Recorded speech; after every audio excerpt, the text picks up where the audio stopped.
We want to bring in Peter Fernandez. Peter's joining us by phone now. And Peter, if I have this correct, you live in this area and you saw what happened or experienced what happened. What did you see? Oh, I'm sorry. I'm not hearing you totally well. But yeah, can you just repeat it? I'm sorry. Yeah, just go ahead and tell us what you saw this afternoon or what you experienced this afternoon. Oh yeah, okay. So yeah, I'm at the beer store right now, and I was working very hard, of course. And then there was this there's a loud sound, like a big bang. I thought something landed on the roof or something. And I went outside to check it out, and I saw fire trucks pulling up across the street. And I saw like there's like a little bit of smoke, so I was like, oh, maybe there's something going on over there. And then just from then on, the fire's been growing, the smoke's been getting worse, building up. Now we've got, it's a big to-do over here. We got all the fire trucks, utility people coming through. Yeah, crazy. So Peter, if you can somewhat explain to us where you were when this happened. So if you're looking straight ahead at this building and you can see the sign for Greater Nashua Mental Health Center, the building behind that sign, the Dollar Tree is across the street, 101A, nearby, off exit 8 on the Everett Turnpike. So were you near the Dollar Tree area, or were you in and around the same side of the street that this building is? Oh no, I'm right next to the Dollar Tree Plaza.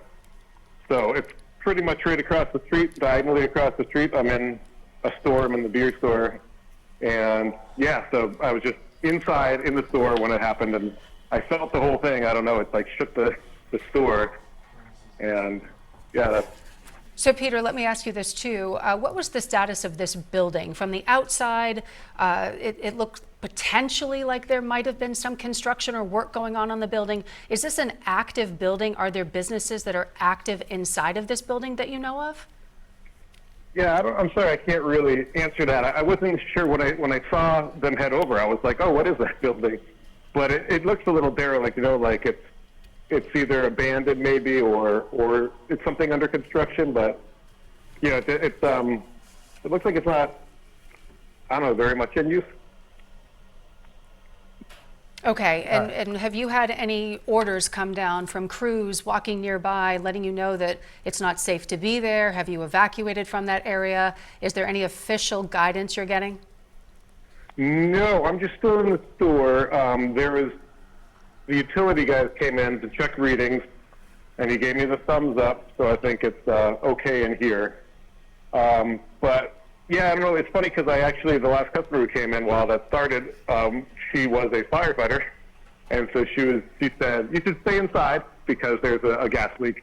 When she actually found out after she left the store, she called back to tell me. It was very nice. So that's really no official word or anything from anybody. I don't think I could even leave anyway because looks like the whole street is blocked off here. Yeah, you're right there. I'm kind of stuck. Peter, 101A is shut down in this area. I want you to talk us through those initial moments, you know, kind of paint the picture for us before the explosion. Did you notice that crews had arrived at this building before you felt that shaking, or did you not notice anything was happening until the little blast itself?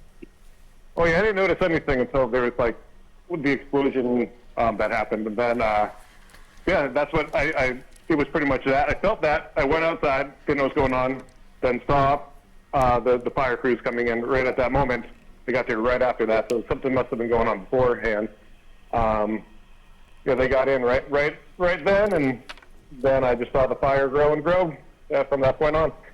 And Peter, typically this is a very busy section of Nashua. It's heavily traveled, there's a lot of commerce going on, so it is typically, especially this time of day, now coming up on 3:30, this is usually bustling, is it not? Oh yeah, it totally is. There's you can get some standstill traffic here. Definitely a lot of traffic going through this area, especially in the afternoon. Yes. And so, have you noticed, Peter? Is anyone being allowed to leave? You know, there's a lot of businesses, a lot of plazas. Is everyone just kind of waiting and seeing what's going to happen because that road appears to be shut down? Yeah.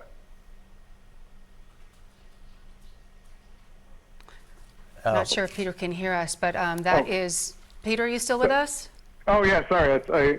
I'm having trouble hearing when he's speaking. Oh, so Steve was asking, essentially, with this area closed down in the main thoroughfare here, given that there are probably a lot of people just like you in nearby buildings who might have to leave and get home eventually, what do you know about how you're going to leave this area when you're clear to do so, or what are you hearing about that? I don't know, actually. It seems all up in the air. I do not know what's to happen. I haven't had any word. I just figure when the time comes, hopefully I can, drive away. And as we look at, we have some video up, Peter, that we can see here, and it's a lot of smoke. It's a mixture of black and white smoke just wafting out of this building. I'm wondering from your vantage point if you can smell smoke or gas, and if that is wafting into your area. It looks like it is consuming almost the entire area with this smoke. Oh, yeah, there is quite a lot of smoke, but it's not coming this way. It's going the other way. I actually don't even smell any smoke or anything where I am. There's definitely a lot, and blowing out the other way.